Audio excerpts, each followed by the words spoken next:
Now, our theme this afternoon, as we've been told, is the Pilgrim Fathers. Pilgrim Fathers, of course, were those men, women, and children who, by faith, seeing him who is invisible, set out across the Atlantic in the autumn of 1620, set out to found that settlement on the wild New England shore, where they believed that they could find freedom to worship God according to the precepts of his word and to live their lives according to the same precepts of that word. Now, this is a very big story, and we won't be able to say everything that we should say in the time that we have this afternoon. But we could perhaps begin by just setting the scene by just thinking for a few moments of the Great Reformation that had taken place in the churches in Europe just prior to 1620, the time that we're speaking of now, in that 100 years or so before the Pilgrim Fathers set off. One of the great fruits, and there were many fruits of the Reformation, of course, was the reading of the Bible in the common tongue by the common man, woman. And as men and women began to read the Bible and to understand what the Bible was saying, various things were beginning to impress themselves upon their minds. We all know that they began to read the scriptures and they came again to a knowledge of justification by faith alone. And that was one of the great and mighty truths of the Reformation. But as they read that book, they began to see and consider and ask questions about how they should worship God and what the nature of Christ's church should be, how it should be governed, how it should be ordered. And many of the things that they saw in the church as it was at that time, they began to feel are not really in accordance with the scriptures. Now, we may move on quickly and just remind ourselves that as the Reformation developed, we begin to get various views on the right way of governing and ordering the church. And we could just briefly summarize these various opinions and ideas, approaches that came up at that time. Of course, we have here in England what we sometimes call the established church or the Church of England. And we know that the great reformers of that time that risked their lives, gave their lives in establishing that great church. And we know that it was a church that was associated quite considerably, really, with the state. It was known as the national church or the state church.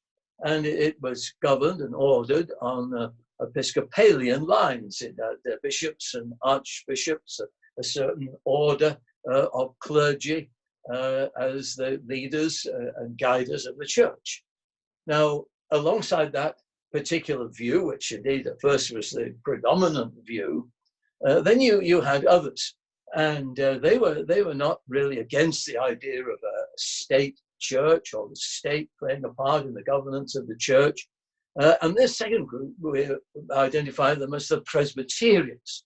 They wanted a Presbyterian order of church government. They very much believed the same biblical truths as the former group, but they wanted a different kind of ordering of the church, and yet it remaining the state church. And then we could identify another group, and we would call them the Independents. They've come to be called since then the Congregationalists. And they wanted an order of the church whereby the congregation played a far more important role in the guidance, leadership of the church. And they believed that each church should have its own separate establishment, as it were, an independent union, if you like, a loose union of churches, and they were the Independents or the Congregationalists. Now they, to some degree, still were in favor of a connection with the state, and one of the great examples of that would be in the days of Oliver Cromwell.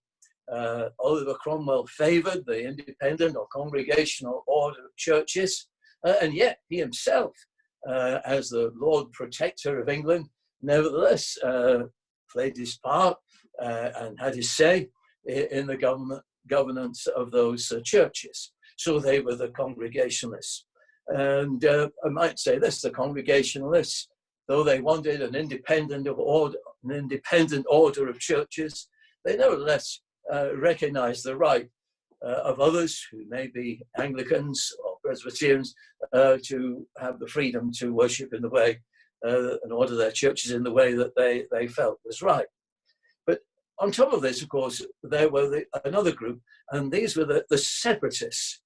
And the Separatists wanted a total independence of the church, really, without any real interference by government at all. They wanted the protection of the government as free people, to maintain their freedoms, as it were, but they didn't want anything like the other groups wanted by way of government interference.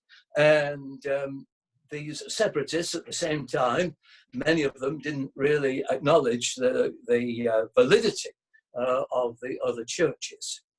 They wanted to reform their churches and bring their churches, as they felt, in line with Scripture, without waiting for magistrates or governments to give them the say-so. They wanted, famously, reformation without tarrying for any.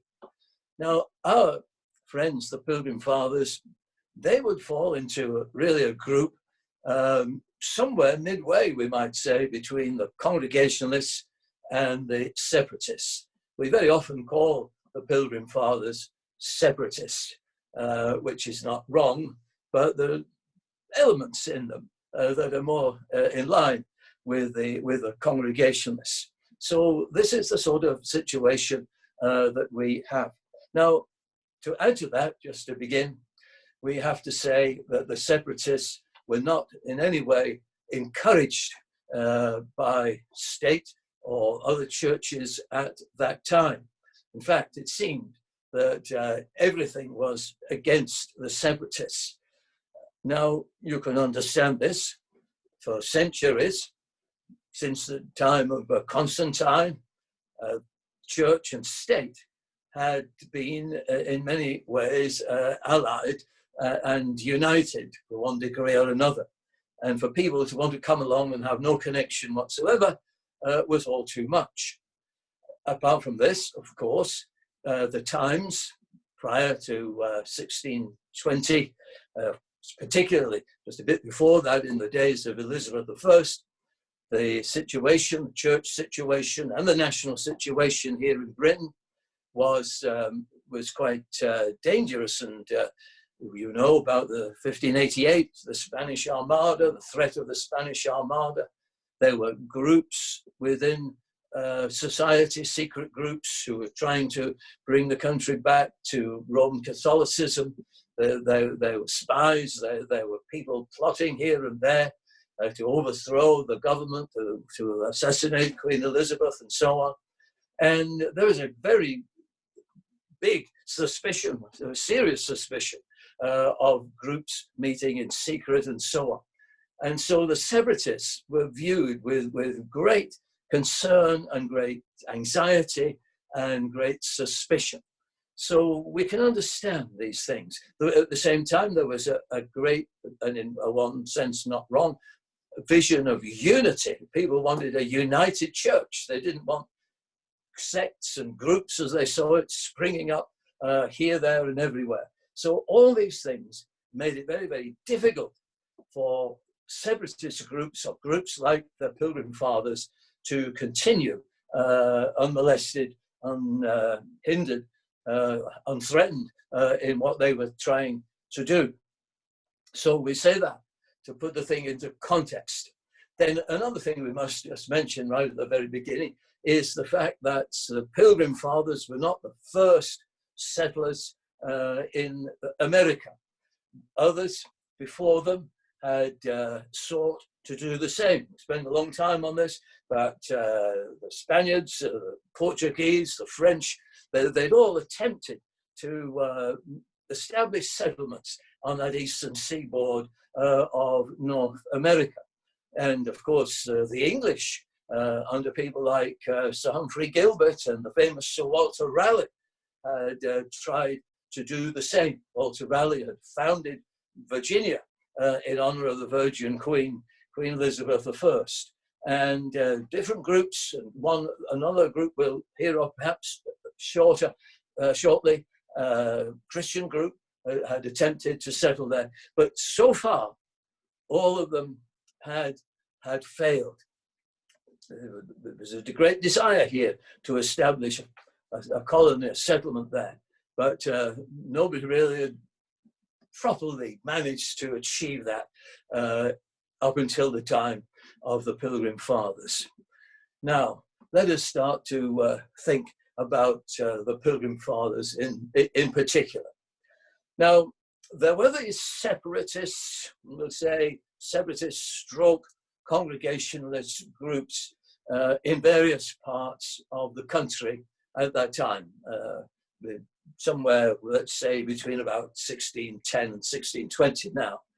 And yet there was, and our attention must be given to the fact that there was a certain preponderance of these people in East Anglia and just north of there, in the sort of area confluence of Lincolnshire and South Yorkshire and North Nottinghamshire. And in particular, our attention is taken to two towns, one only really a village, but you can see on the map Gainsborough, and just about 13 miles away from it to the west, Scrooby. The former was in Lincolnshire and the second was in North Nottinghamshire, but fairly close together. And a separatist church had been established there in Gainsborough. And it was soon to have an offspring, a church plant, as we call it today, over in Scrooby.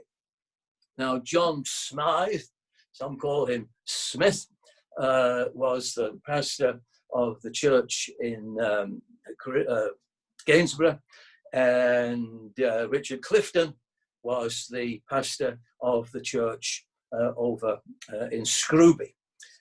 At first, people from Scrooby had travelled on the Lord's Day over to Gainsborough, but 13 miles is a long walk, really, on the Lord's Day. So the second church was established. Now, we're focusing our attention just for a few minutes on the church at Scrooby. In this church at Scrooby, there was a man named William Brewster, who was destined to play a very important part in this unfolding story. Now, he was a Cambridge University educated man. And he said while he was there at Cambridge, he heard, sat under the preaching of the famous Robert Brown, one of the early separatist leaders, and indeed the originator of the saying that we mentioned a few minutes ago, a treatise, well, he wrote, in fact, a book, the originator of the phrase. The book was called A Treatise of Reformation Without Tarrying for Any. He wrote that in 1582, and it became, as we say, the watchword of the separatists. So Brewster was very much influenced by Robert Brown. Brewster himself is variously described as a bailiff, a receiver and postmaster of the town of Scrooby, or village of Scrooby. And a little irony of the case is that he was under the employ of the Archbishop of York, and the manor house in which he lived was owned by the Archbishop of York. But the church at Scrooby met in that house. So that's a strange irony of the case. Now, another individual who joined the Scrooby congregation at this time, and again was to play an important part in the unfolding story, was a young man by the name of William Bradford. He'd really come down from South Yorkshire. It was only a few miles away from here where we are now. And he was an orphan. And later on in the story, he seems to have been, we might use it in inverted commas, but adopted into the Brewster's family. But William Brewster has left some records of life in the church there at Scrooby, and he's left this record of the founding of that church and later on of the persecutions of that church.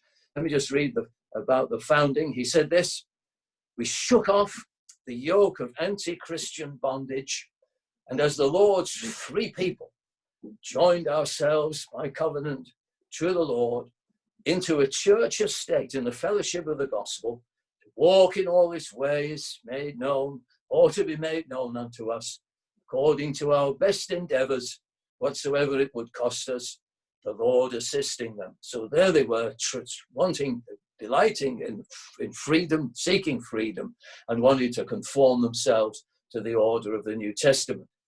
But it was going to cost them a great deal.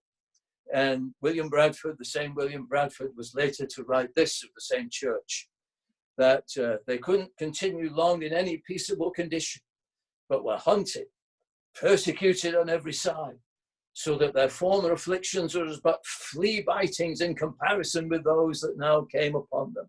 For some were taken and clapped into prison, others had their homes beset and watched nights and days, and hardly escaped from the hands of their persecutors, and many of them were fain, as he writes it, to flee and fly and leave their houses and habitations and the means of their livelihood.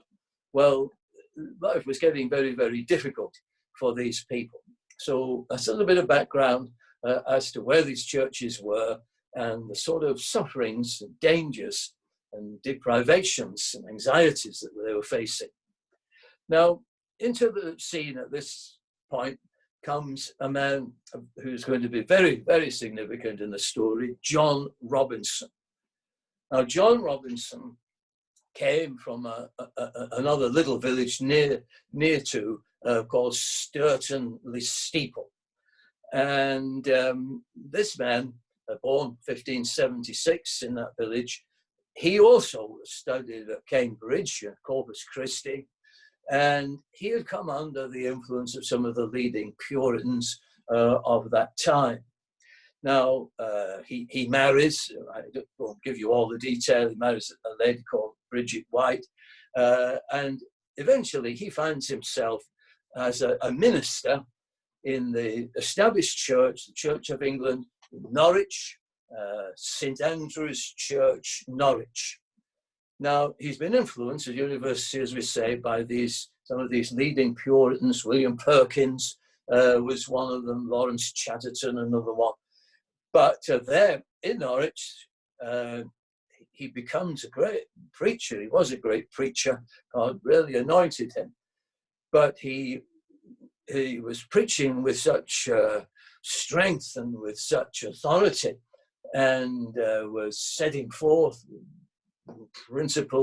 Puritan teachings, as it were, revealing himself, showing himself as a Puritan through and through, that eventually he was suspended by the bishop, and not wanting to compromise his position in any way, he gives up his position and he returns to his home village, Sturton-le-Steeple.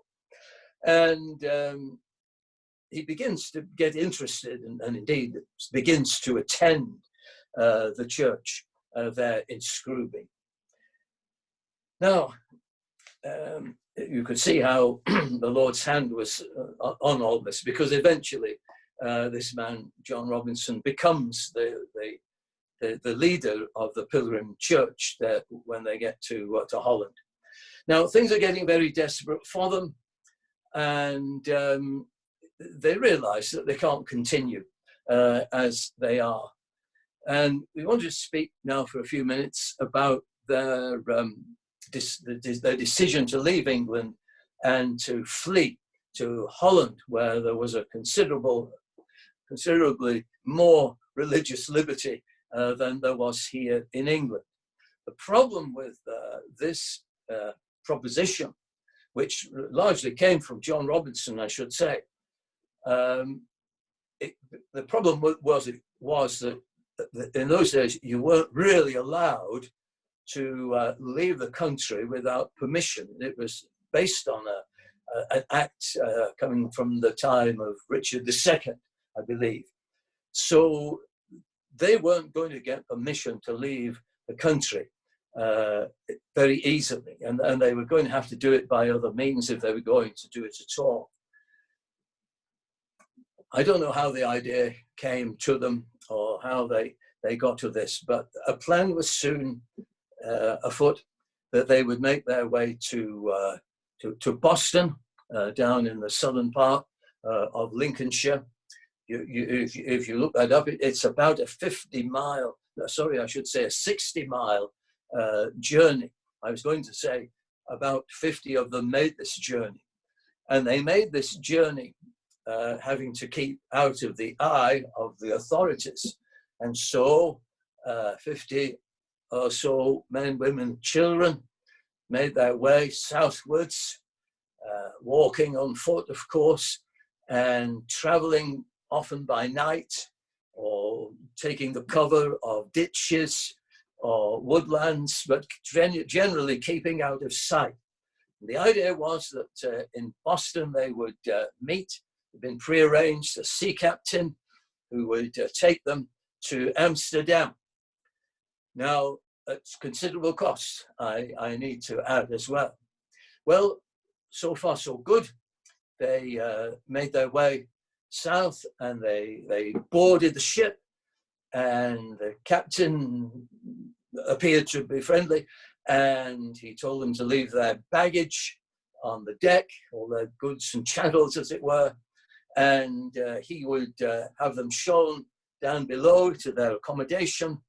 And they did, unsuspectingly, went below, at which point the door was locked on them. They were locked down below, and the crew, as it were, took all their belongings, and then the authorities were notified and came along and arrested the whole lot of them. There they were, in a terrible plight. All this is taking place, I should add, in 1609. No, I shouldn't have said that. It was 1607, I should have said. I beg your pardon. 1609 comes in a short time. 1607. Well, the authorities, to cut a long story short, in Boston, didn't really know what to do with these people. And there was also local, sympathy to them. And Brewster was fined, along with another man, £20, which was a lot of money. And after some very, very uncomfortable time, they were eventually sent back to where they had come from, but much at a great loss to themselves, having spent a lot of money, cheated out of it, lost their belongings, and their situation when they got back must have been even more dire than when they left. So this was a tremendous discouragement, and one would think most people would have given up the idea by now. All the way through this story, there are discouragements and hindrances, obstacles at every turn, and yet these men, women have tremendous faith, a tremendous confidence in God that if they're doing the right thing, the Lord will provide. Now, it's coming to the time 1609, 1607 to 1609, when they resolve again to try and make their journey to Holland. And this time they're going to journey across, not to Boston, but to Hull on the Humber. In fact, opposite to Hull, they were going to go to Grimsby, and to be more precise, to Immingham, which is next to Grimsby. But they were going to meet a ship, this time a Dutch ship, in the Humber, a Dutch captain, and the same plan to try and get to Amsterdam. Holland, I should just insert here, was a free country, but it hadn't been a free country for very long. It had formerly been overrun, annexed by the Spaniards. And 1581, it had regained its independence under the famous William the Silent. I mention that because that liberty that they had won from Spain was going to be threatened again later on. But anyway, at this time, Holland is a place of freedom, and that's where they're trying to get. Anyway, they make their journey, the pilgrims, to Immingham. It's something in the region of 30 odd miles. And I believe that some of the women and children traveled there by barge. Not a fast way, but it's better than walking. Anyway, they get to the shore. There's a kind of a creek where they were off the river. And the idea was that they would be rowed or row themselves out in a small boat to the Dutch ship waiting offshore in the river, which they did. The men going first this time, just to make sure there were no tricks afoot. The women and children and goods remaining till the boat came back to take the second consignment, as it were, the second group of passengers. Well, the men set out, but the planning perhaps wasn't as good as it should have been, because the tide was ebbing, going out. And on the way out to the ship, their small boat, rowing boat, as it were, gets stuck in a sandbank. But the Dutch captain sends out the ship's boat, rescues them, gets them on board ship, fine. And they set out now back to shore to get the women and children. But the delay caused by the sandbank and so on means that by now the authorities have caught up with the women and children on the shore. And the men can see from the ship that the authorities are loading up their baggage onto a cart and ushering off their wives and children somewhere again into captivity, as it were. Imagine how they felt. But to make matters worse, not only was the tide going out and the Dutch captain anxious to get out of the river, but he's also aware, because he can see, being used to the elements, seaman, he can see that there's a storm brewing, and he wants to get out of this area as soon as he can. There is nothing that can be done. They must sail immediately. And so they do. And they go out into the North Sea, into the teeth. They didn't know what they were going into, really, but they went into the teeth of what was recorded as one of the fiercest storms that had ever blown in the North Sea up to that point. And they were, I think, something in the region of 2 weeks before they finally got to Amsterdam. And their ship was blown way off course, right up the north of Norway and so on. It must have been a terrible, frightening experience, and realizing and worrying all the time what was going to happen to their women and children. And not only that, they hadn't got any other belongings, clothes or anything with them. So all that, but they eventually get to Amsterdam. You may say, what happened to the women and children? Well, again, in Immingham there, that the authorities didn't know what to do. That they hadn't even got a jail or a prison to lock them up in. And they left them on the sand dunes there. And there was no food, there was nothing, no shelter.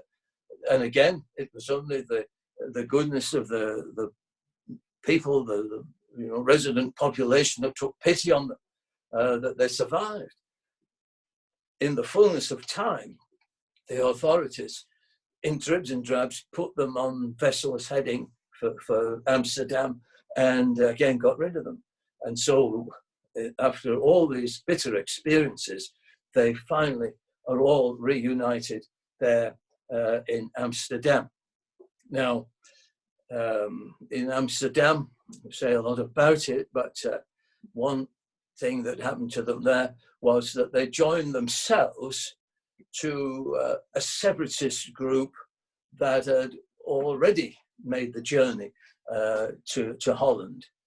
But this separatist church that they joined, it was quite big, about 300 people there, was racked by bitter divisions. This horrible spirit was in that church. There were two pastors, a man called Francis Johnson and Henry Ainsworth.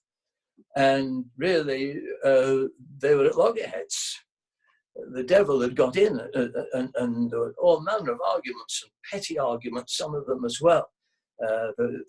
Famously, there was a great amount of trouble brewed up and was caused because some people didn't like the style of shoes that Mrs. Johnson, the pastor's wife, was wearing.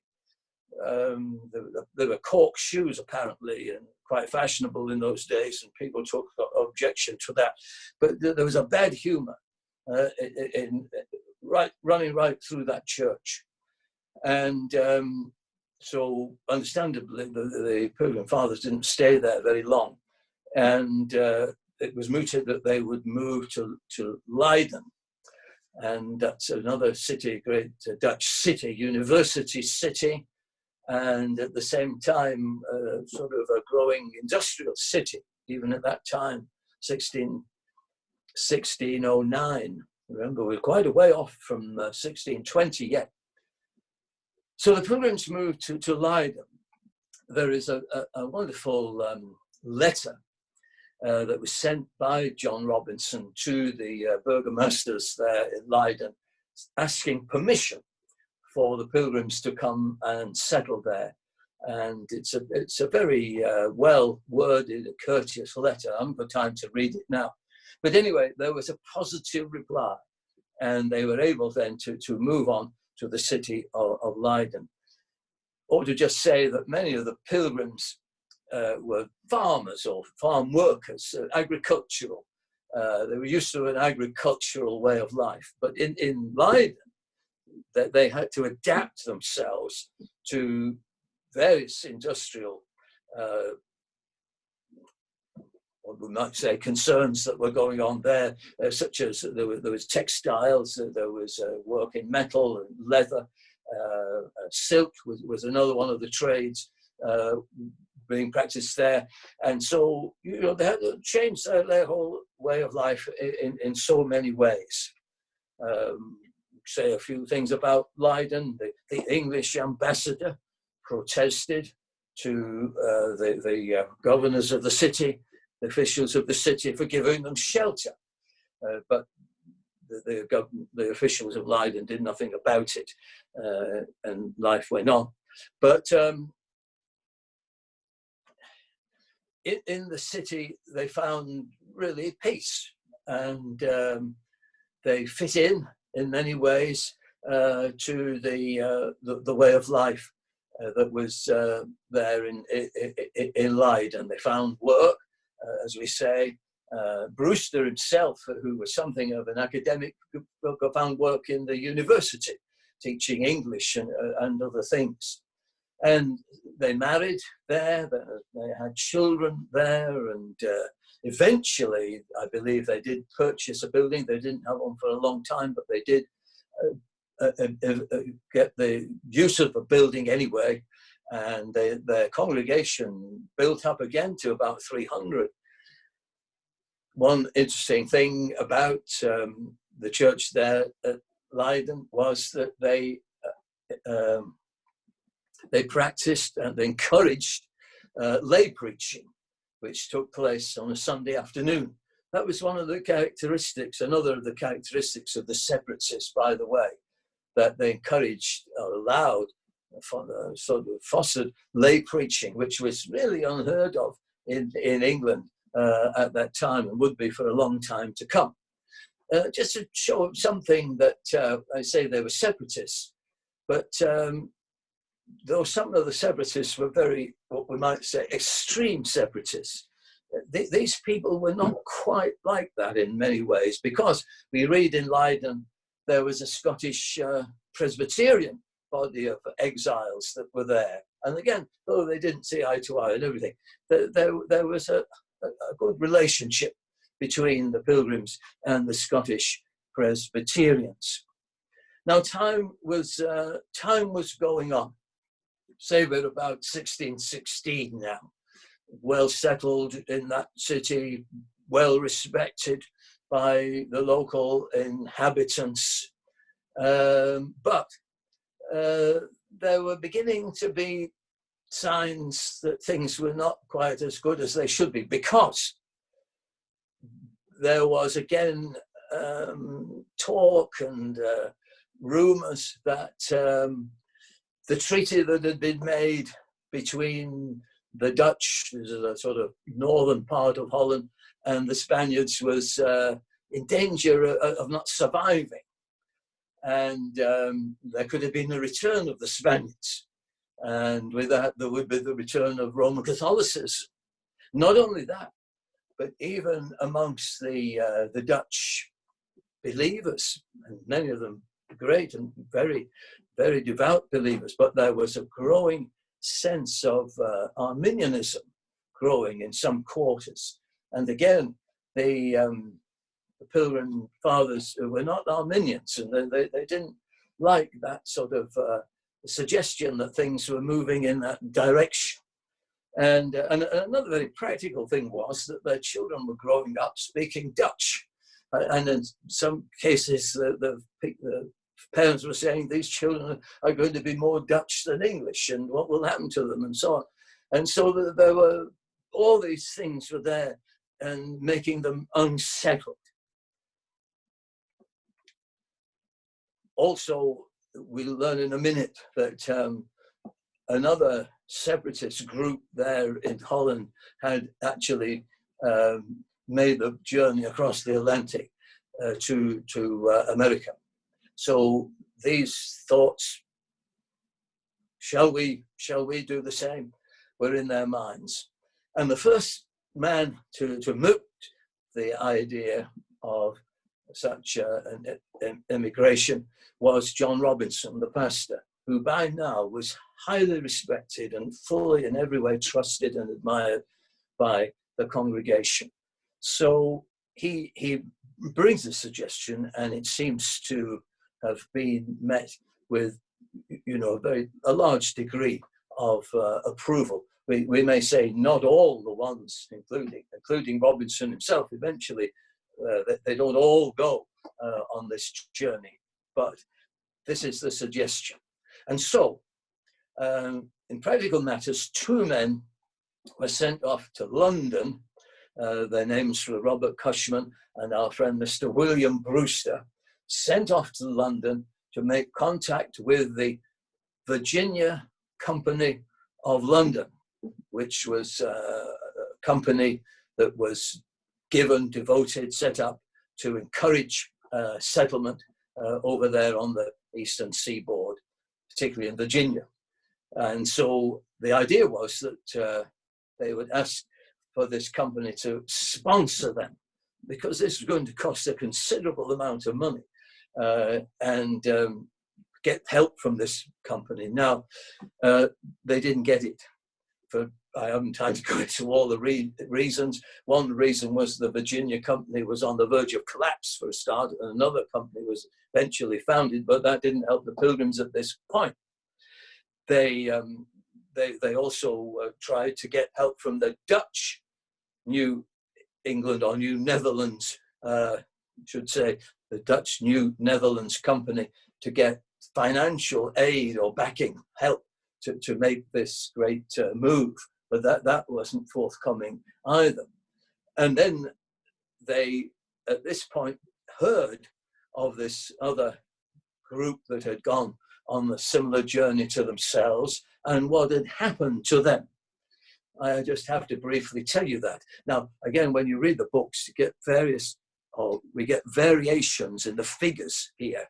So if some of you have got slightly different figures in your mind about what I'm telling you now, you'll have to forgive me, but I'll just use perhaps the most commonly quoted figures. But it's said that this other group of separatists, which made a crossing before the Pilgrim Fathers. There were 180 passengers, as it were, on the ship. And as soon as the ship set off, it was overcrowded.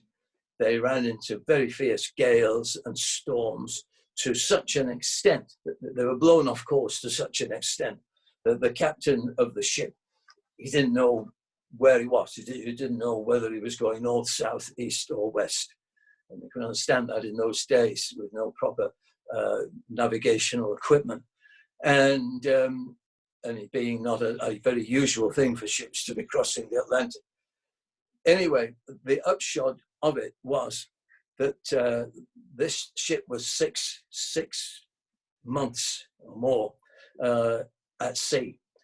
And there was a tremendous loss of life. In fact, by the time they got over to the other side, there were only 50 of the 180 alive, and in such a terrible state of health and well-being and so on, that the whole thing was an utter failure. So they learned that when they were in London trying to get help. So it was very discouraging for them. Now, however, they did eventually get help from one of the city, well, it was a group of members of some of the London city guilds that offered to sponsor them at great cost. And we can add that it put some of these pilgrims into such debt that they weren't able to repay that debt for several years after they got over to America. It plunged them into terrible financial hardship. And on top of that, they also sought an audience with James I. But they wanted to get a guarantee that as the eastern or Virginia and parts of the eastern seaboard of America were becoming English colonies or British colonies, they wanted to guarantee that when they got there, they would have the goal that they set out to get: freedom of religion, freedom of religious worship and so on. They wouldn't be hounded as they'd been hounded in England. James I offered to give them that guarantee, but they very wisely wanted it in writing. But he wouldn't give it in writing. He just promised that he wouldn't harass them. That was not very satisfactory, but it was all that they had. But the point is, again, on top of all the difficulties and setbacks and obstacles that they faced, even this setting out was beset with anxiety and uncertainty. But nevertheless, they go forward. Now, by the grace of God, they're able to set out to purchase a ship. And this, of course, was the famous Speedwell. It was a British ship. We think it was quite old because some have suggested that it was one of the ships that fought against the Spanish Armada back in 1588. And incidentally, the same claim is sometimes made for the Mayflower. Nobody's ever been able to prove whether that's true or not, but it's a possibility. It's an interesting possibility that would be nice if it was true. Anyway, it's a British ship, the Speedwell, and it's there now in the Dutch port of Delft Haven. And it's there that the kind of a refit is undertaken, mainly by the pilgrims themselves. Again, shortage of money, we do the work ourselves. And the idea was that they would try and increase the sail capacity of the ship in order to make it sail quicker, get across the Atlantic as soon as we can, which they did, but without seeking proper advice on the matter. Even spiritual men need advice of worldly experts, if you may say. There's a lesson there. And they increased the sail capacity, and they did go faster, but the increased pressure of that on the hull of the ship was in the Atlantic to begin to force the seams of the ship open, and hence we have a leaking Speedwell that is famous for its leaking. So anyway, from that port of Delft Haven eventually. July 1620, we're at now. All this has been going on since, a decade or almost or more. And the farewell sermon. Again, I say John Robinson didn't sail with the Pilgrims. He intended to later on, but they've got this large congregation, 300 or so, and he feels at this time he must stay to minister to those that didn't go. But he did preach a farewell sermon on Ezra 8:21. Then I proclaimed a fast there at the river Ahava, that we might afflict ourselves before our God, to seek of him a right way for us, and for our little ones, and for all our substance. And so, on hearing that message, as it were, from God, and with many tears, no doubt, and anxieties and fears, nevertheless, by faith, they set off in the Speedwell to sail for Southampton, where they will meet others and where they will join the famous Mayflower of London, to come round from the Thames to meet them in Southampton. Now, there in Southampton, they're joined by others that are going to join them on the voyage. We're sometimes reminded that not all the ones on the voyage were pilgrims. Some of them were just adventurers, we may say, although we believe they were all very much of the Puritan persuasion. Now, in Southampton, the two ships are there, and some sail on the Mayflower and some on the Speedwell, and so on and so forth. So I should say that the captain of the Mayflower was Christopher Jones. Some have said that he wasn't a good man, but others say he was a very good man. And what I've read, he seems to have been a very good man, but we won't go into all that. Now, they set sail. They had to do a few more repairs on the Speedwell even then. But nevertheless, they set out now into the English Channel, but they haven't gone very far when it's necessary to put into Dartmouth for further repairs on the Speedwell. And I don't know how long they were there, just a few weeks, but then they do set off, believing now that they're going into the Atlantic, and this will be the beginning of their epic voyage. They do get out past the Scilly Isles and out westward, some 300 miles, so it is said, out into the Atlantic, when it becomes impossible for the Speedwell to go any further without great danger of it sinking. And I no doubt very reluctantly and with heavy hearts, they feel they must return, as they do, this time to Plymouth, where the Speedwell is abandoned. I could go and tell you about the subsequent history of the Speedwell, but we won't, because it's not in our story. But it is from Plymouth that they eventually are to set out on their journey. Some souls feel that they can't go any further with this expedition, and they leave off. And but in the end, 102 set out. By the way, some people might be asking the question, if these people were persecuted and had to flee to Holland, how is it that they were able to come back to England and go into Southampton and then eventually into Plymouth and not be arrested? The answer to that is that by this time, times had somewhat changed, and they had friends in high places that protected them in this somewhat brief time of a couple of months when they were in these three ports. So that's the answer to that. Well, at this point, as they now finally leave, this time from Plymouth, William Brewster again preaches to them and gives them an encouraging sermon, assuring them that the Lord is with them, and off they go. Now, their voyage across the Atlantic was typical of the voyages then, although we would be very, and are very pleased to say that it was not met with the same disasters as the voyage we spoke of a few moments ago, the previous group that were trying to cross the Atlantic. But of course, as you can see by the picture, the conditions on board the ship were cramped, were certainly damp. We don't normally read of this, of the Mayflower being a leaky ship, but there were leaks. All ships leaked to some degree in those days. And after some of the storms, the bedding was wet through and so on.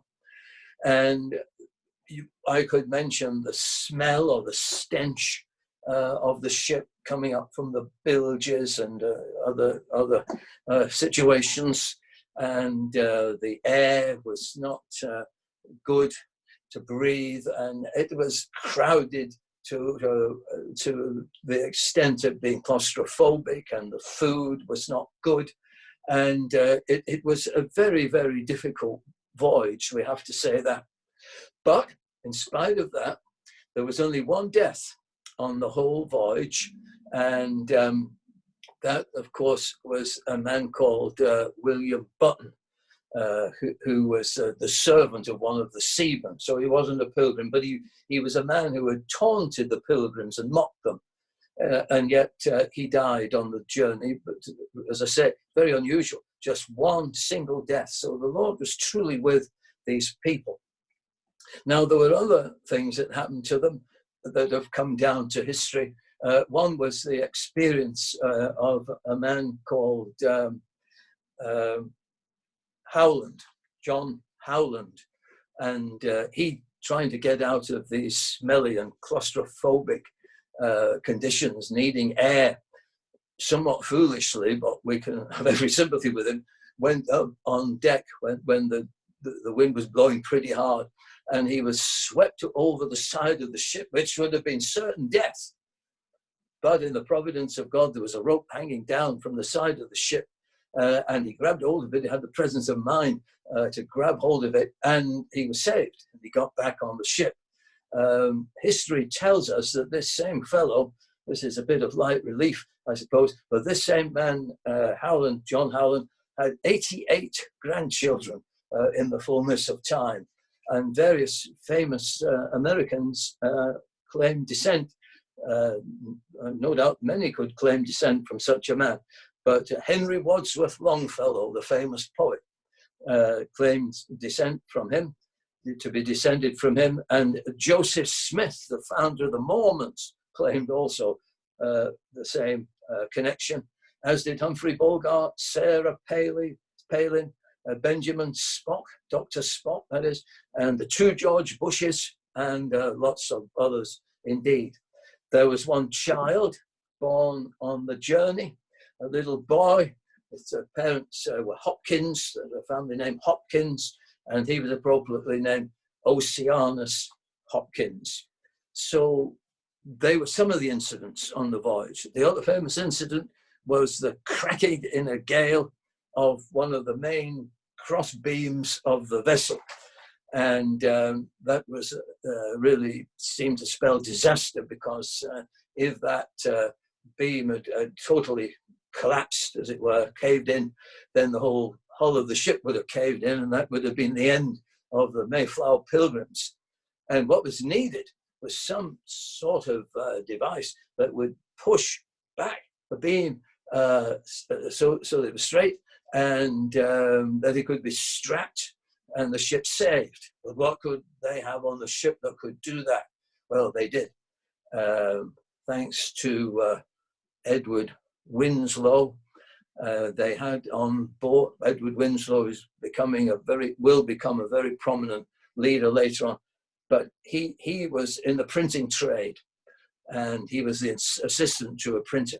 But he had with him, or they had with them, a printing press. And you can imagine the great iron screw of a printing press. And they put this under the beam and then turned it with great difficulty and straightened the beam in order for it to be strapped and secured. So that was an incident. All these things, the grace of God was in. Now, First sighting of land. We must hurry on. First sighting of land. November the 9th, the highlands of Cape Cod came into view. Now, the intent of the Pilgrims and what had been arranged was that they should settle quite a few miles south of this point, Cape Cod, at the mouth of the Hudson River, the famous Hudson River. But as the captain, as you see from the picture, turned the bow of the vessel southwards, all right at first, but soon, after about 7 hours going in that direction, they fell amongst very dangerous shoals and roaring breakers and great turbulence of the sea. And the captain had no chart for that area of the coastline. And he became very anxious that at any moment the ship could be dashed upon a rock and the whole ship wrecked and everyone drowned. And really, showing great wisdom, he got to a certain point when he realized it would be very dangerous, foolhardy to go any further. And so he turned round, turned the ship right about, turned it out into the open sea. And eventually they were brought back to Cape Cod as if the hand of God had directed them back to that place.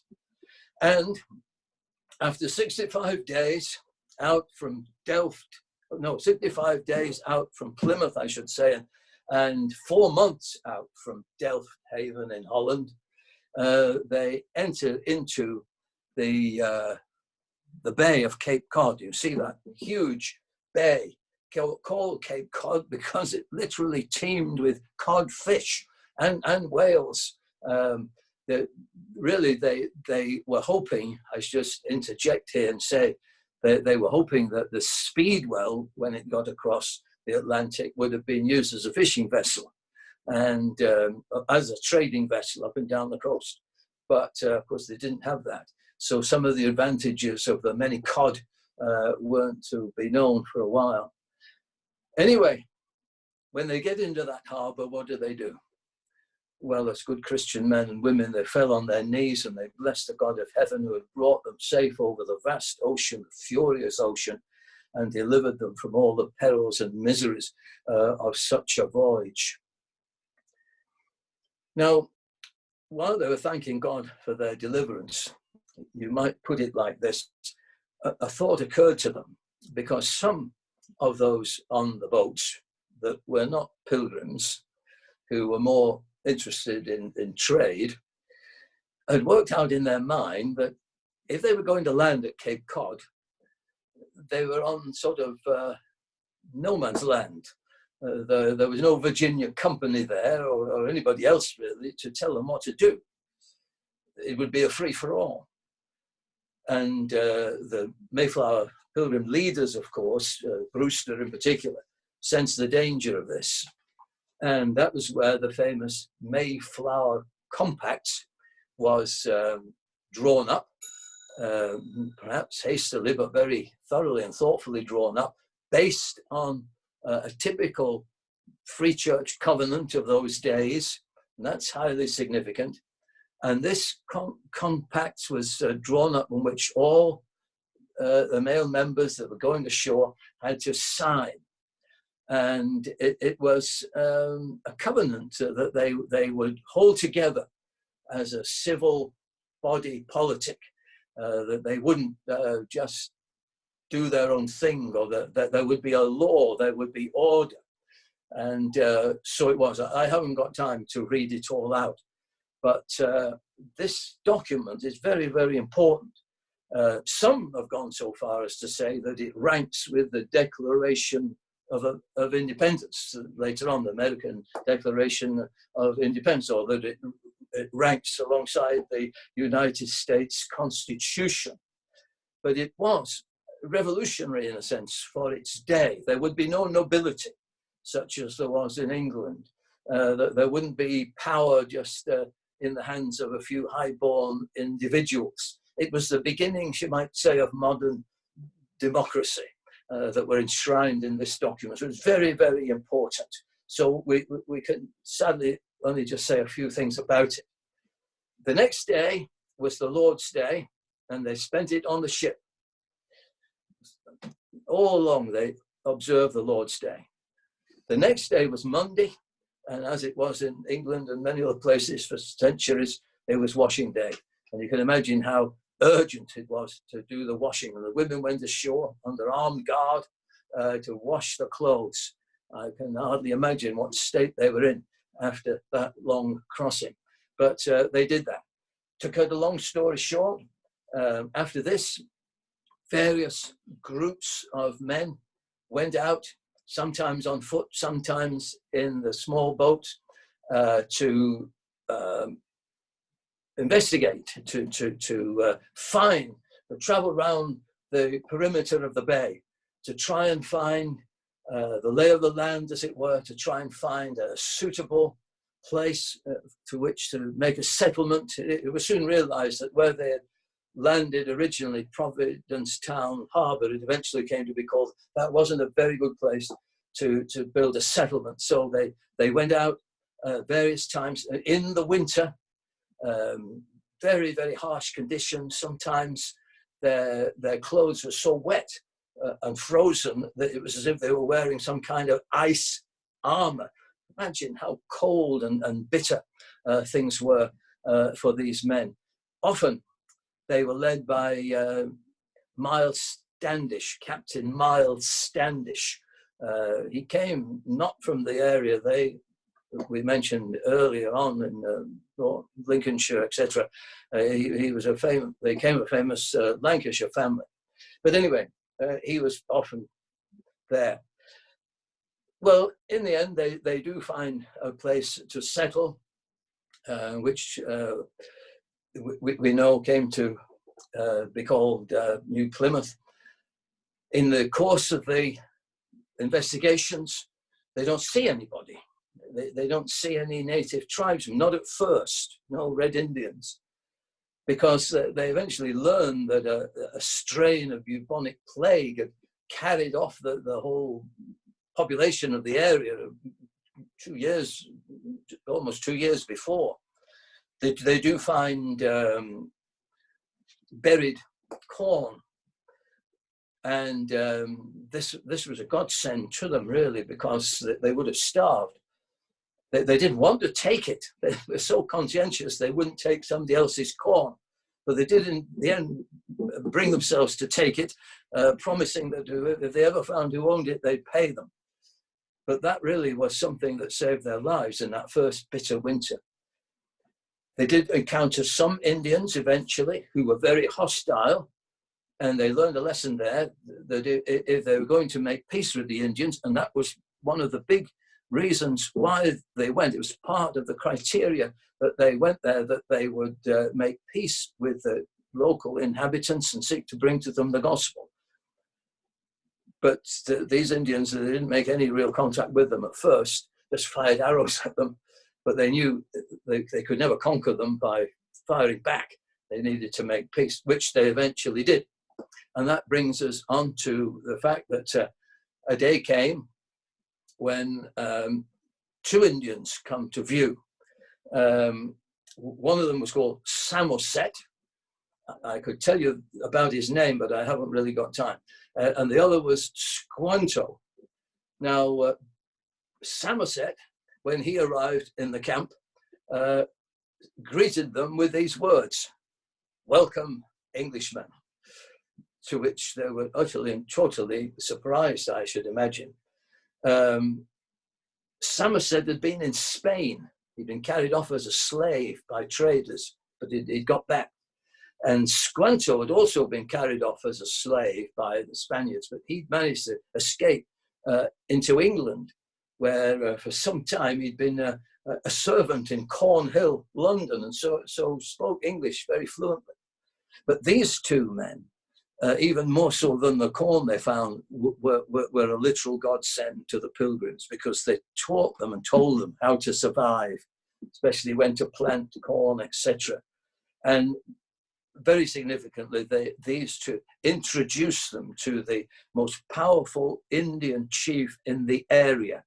His name was Massasoit, if I pronounced it right. And a mutual cooperation and a great friendship really develops between this man, Massasoit. He was a very powerful leader, and particularly Edward Winslow. We have a picture of him there from Droitwich, Worcestershire, originally, the printer. There was a deep mutual respect that existed between these two, and that greatly, under God, assisted the establishing of the Pilgrims with the right relationship of the local inhabitants. All the time the original Pilgrims were there, there was this very good relationship with the Indian tribe. It's only much later on the descendants of the Pilgrim Fathers and others who had come since, and not always sharing the same deep faith and vision and understanding of things that the original Pilgrims had, that there was trouble with the Indian tribes. Another question that comes up here, we must nearly draw to a close. Some have said, oh, you know, what about these Pilgrims taking the territory of the local tribes? Well, just remember, there wasn't anybody there when they got there. But I just give you this, I quote, pardon me if I do, Rebecca Fraser, contemporary American writer on this. She wrote a book not that long ago called The Mayflower Generation. This is the way she puts it. She said, the Vietnam War generated narratives which saw equivalence between America's brutal treatment of the Vietnamese in the 20th century and the Indians in the 17th. But when the Pilgrims landed in 1620, their intention towards the Indians was peaceful. The Pilgrim leaders commented on the intelligent and natural sociability of the Indians. They established a solemn pact between themselves and the tribes, worthy of the name of a covenant. Edward Winslow famously held Chief Massasoit as a trusted and close friend, and there existed a deep attachment between them. Now, the legacy that the Pilgrims Fathers left is rich. Somebody else put it like this: theirs was a creed that didn't breed poverty,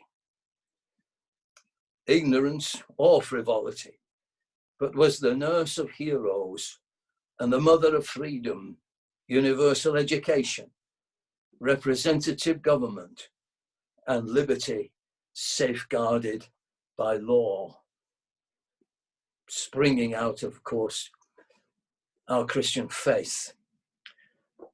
And then, to be quick, we almost forget sometimes that men of different nationalities, not only English and Indian tribesmen, but it's a fact that on the Mayflower and the couple of ships that followed with other pilgrims of the same ilk, it's got a couple of years later, out of these people that traveled across the Atlantic at that time, there were 8 different nationalities, and yet all blend together in a perfect harmony under the gospel. Then the whole enterprise, remember we said at the beginning, many others had attempted to do the same thing, but the hardness of the way, the demands of the way, they didn't have it in them to do it. But the power of the gospel, power of faith in these men, the confidence in God that these men had, enabled them, strengthened them to cope with untold difficulties that I've had no time to tell you. Emotional difficulties, fears, bereavements, losses, starvation, hunger, anxiety, hard labor, and all the rest of it. The power of faith to persevere and to go on, and the vision to found there such a society as they founded. It was a place of tolerance Some of the other groups that came over were renowned for their intolerance, but not the Pilgrim Fathers. Many other people who I could mention found later on a refuge amongst them. And also we could learn the lesson of the fact that they had this concept that everybody had his part to play, or her part to play. Everybody needed to play their part. Otherwise, they couldn't have survived. They couldn't have achieved what they did. And that's a good lesson for our churches. A total mobilization, if you like.